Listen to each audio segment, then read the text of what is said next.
foi muito bom enquanto durou.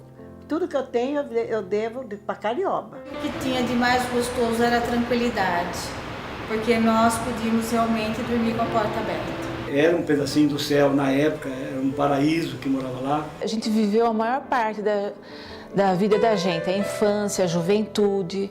Tinha o campo, tinha parque no campo, Parque Dona Albertina chamava.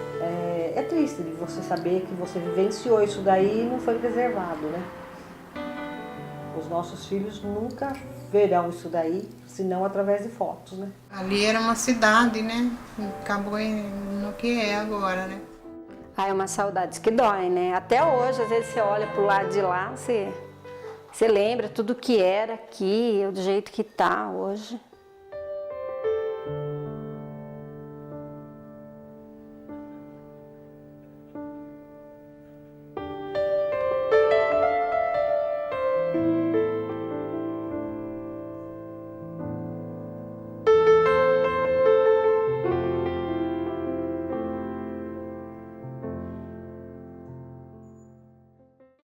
A fábrica de tecidos Carioba, localizada em Americana, no interior de São Paulo, foi fundada em 1875 pelo engenheiro americano William Hauster.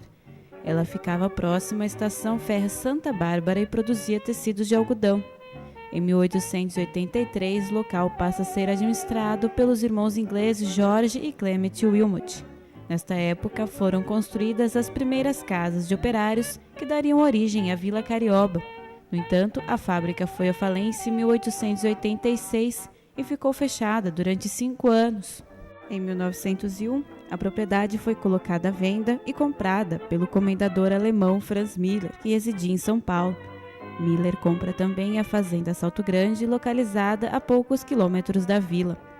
Para a aquisição do local, o comendador contou com a ajuda financeira de seu irmão e de sócios ingleses. Eles formaram a sociedade Rawlinson Miller e Companhia, que administrava o complexo industrial. Em 1902, Miller muda para Carioba com sua família e passa a gerenciar os negócios da fábrica, ampliando a vila de operários. Então havia essa filosofia já na Europa de que a indústria, ao se desenvolver, ela devia prover a moradia. Havia esse sistema de troca, né? Você vai trabalhar com a gente lá, porque geralmente imigrantes italianos que já têm uma tradição em tecelagem, né? Em tecidos. Uma relação assim que se classifica, né, sociologicamente como uma relação paternalista. Tinha tudo em Carioba, era uma bênção mesmo. Água, força, água de mina, força, tudo. E a força ninguém pagava, nem aluguel, ninguém pagava. Eles tinham essa filosofia de dar uma ênfase à educação, à formação da mão de obra industrial e também precisavam segurar aqueles operários formados, né, já na atividade têxtil. A minha mãe trabalhava desde menino, porque aqui era assim, saía da 4ª série, já tinha serviço certo na fábrica. As crianças que iam na escola, quando tirava o diploma, apresentava o diploma na fábrica e começava a trabalhar. Então eu comecei a trabalhar com 14 anos, né? A fazenda Salto Grande era utilizada para a plantação de sementes, possibilitando a produção da matéria-prima, a industrialização e a comercialização dos produtos em Carioba. Além disso, Miller arquitetou a construção de uma usina hidroelétrica, que forneceria energia para a vila e para a Americana. A Carioba ela foi assim, um modelo, porque ela aliou a parte agrícola com a parte industrial. Então, eu penso que foi um dos primeiros modelos de verticalização da produção. Exibem nos desfiles do exterior. Nos fios de textura e maciez ideais, se construiu a solidez de um parque industrial vibrante, e os operários com o espírito empreendedor Eles tinham amizades, era um lugar mais, né, reservado, né, paradisíaco, né, em questões de natureza, né, as relações entre eles eram próximas, né, então tudo isso levou a ter uma vida mais saudável, né, uma vida de campo no meio fabril. Quer dizer, era um espaço para a gente viver muito gostoso, muito grande, muito saudável, né? Era um pé no chão, realmente. A Carioba era muito limpa, né? Sim. Todo o setor, as ruas, todas varridas, né? As casas conservadas.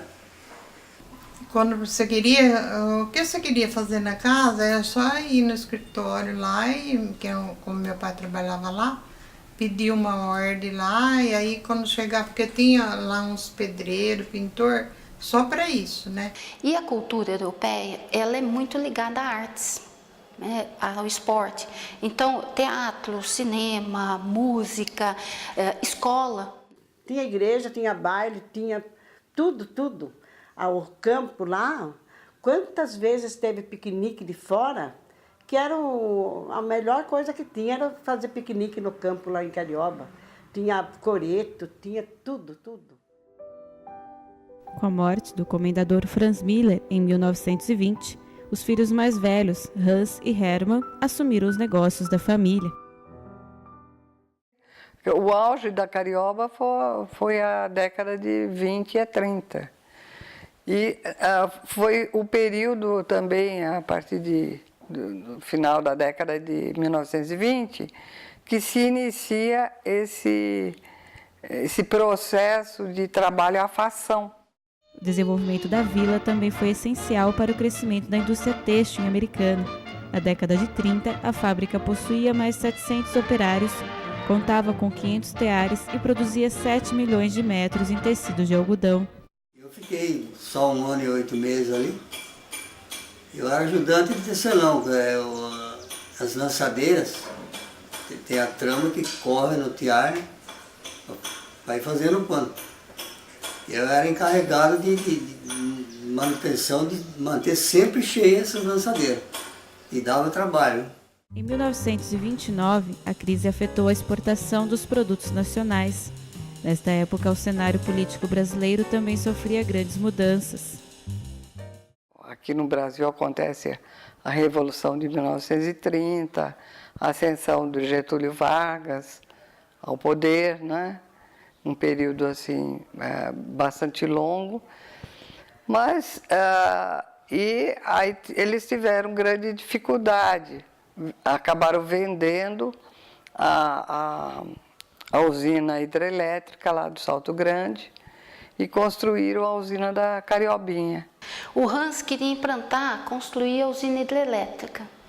E o Hermann achava que deveria se investir em novos teares, novos maquinários. Como eles eram de origem alemã, então havia restrições tanto aos italianos como aos alemães, em questão de financiamentos, de uma fiscalização mesmo, né? O Hans se separou do Hermann, né? Isso já em 1938, 39, então desfizeram a sociedade. Em 1944, eles venderam a indústria para o Grupo Abdala, porque a Vila Operária ela trazia muita despesa para a indústria. Então, eles perdiam competitividade com a indústria que não tinha todos esses encargos. O Grupo Abdala, formado pelos irmãos José, Manuel, Nicolau e Antônio, estavam em ascensão. Eles compram a fábrica de tecidos, as terras da Vila Operária e a fazenda Salto Grande. No início, eles expandiram a indústria, né? Os próprios Abdalas. Só que eles não eram específicos só de tecelagem, eles mexiam com vários empreendimentos. Só que depois o Abdala foi muito bom, porque vinha o algodão bruto, sabe? Então tinha de tudo, tinha fiação, noveleira, tudo. Engomadeira, estamparia, tinha tudo em Carioba. Tanto o patrão como os funcionários de Carioba, ele via assim, os patrões queriam que o lugar fosse bom, né? E voltasse a ser bom.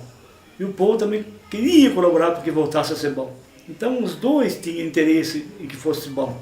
Quando eles assumiram, as pessoas lá, as famílias, eram acostumadas com um tipo de administração. Eles eram dos mais ricos do Brasil na época, né? Então eles tinham bastante, né, empreendimentos, né? E para eles a carioba tinha que dar lucro. Então havia assim muitos conflitos, né, entre a administração e os operários, e aí a legislação trabalhista já estava em vigor. E depois Abdala, o Dr. João Abdala, começou a atrasar pagamento, porque ele era aquele deputado federal, e começou, sabe, porque uma coisa porque não tinha algodão, porque não sei o quê, aonde que começou a ficar ruim, né? A greve relacionava a salários, né? Mais especificamente, nesse 64 aí, foi por causa do 13º, né? Salário que não tinha pago. Até nós reuníamos a turminha da sessão para pediu se saía o pagamento. Eu ia conversar com o José Américo, ele era o mestre da tecelagem. E ele falava, tá assim, tá. Não adiantava. A outra, 66, que foi a grande greve, eu já não estava mais lá, mas acompanhava, né? Quando a gente passava, aonde é o Carioba Country, era a casa do Abdala. E a gente, quando faltava uns 10 metros para chegar na casa dele, todo mundo cantava assim, ei, você aí, me dá um dinheiro aí. Me dá um dinheiro aí. Na minha casa tinha comida assim, tinha os brinquedos da estrela, tinha ceia de Natal, tinha ovo de Páscoa na Páscoa, né? Eu fiquei chocada de ver a pobreza e a tristeza que algumas crianças passavam que eu não havia percebido, porque criança não percebe isso. Agora, eles eram muito ligados à política e aí tiveram dificuldades também a partir de 1964 com a cassação do que era José João Abdala, que era deputado federal. Quando ele foi cassado, aí caíram em cima dele. Então, se ele não pagava as dívidas, nada, foram retidos todo o dinheiro que ele tinha. Algumas terras foram confiscadas, né, para saldar o INSS. A fábrica fechou suas portas oficialmente em dezembro de 1976. Apesar da resistência de alguns moradores, a Vila Carioba foi desocupada e demolida. Os poucos prédios restantes foram tombados em 2010 e hoje pertencem à Prefeitura Municipal de Americana. Ouvi falando que a fábrica ia apitar pela última vez, no 31 de dezembro. Eu chorei muito, porque eu sabia que era a morte de Carioba. Aí a gente vê que não tinha realmente consciência de preservação. Quer dizer, até hoje eu acho que não tem. Porque muita coisa que eles poderiam ter conservado ainda, fizeram questão de derrubar, né? Houve nomes que valeram a pena, que realmente lutaram, sabe? Mas, como eu disse, o dinheiro, a política, ela falou muito mais alto. Os maus venceram essa guerra.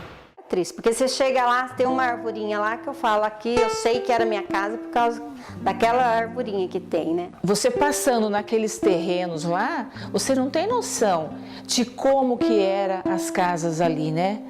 Então, ficou difícil pra gente, porque a gente não tem como explicar como que era o bairro para ninguém, só está na nossa mente e no nosso coração.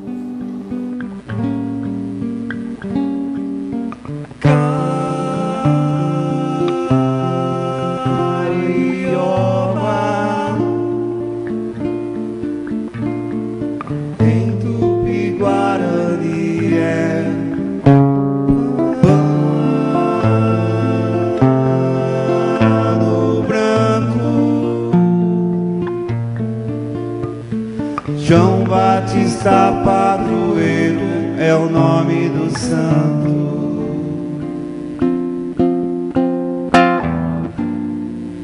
Um guerreiro que perdeu seu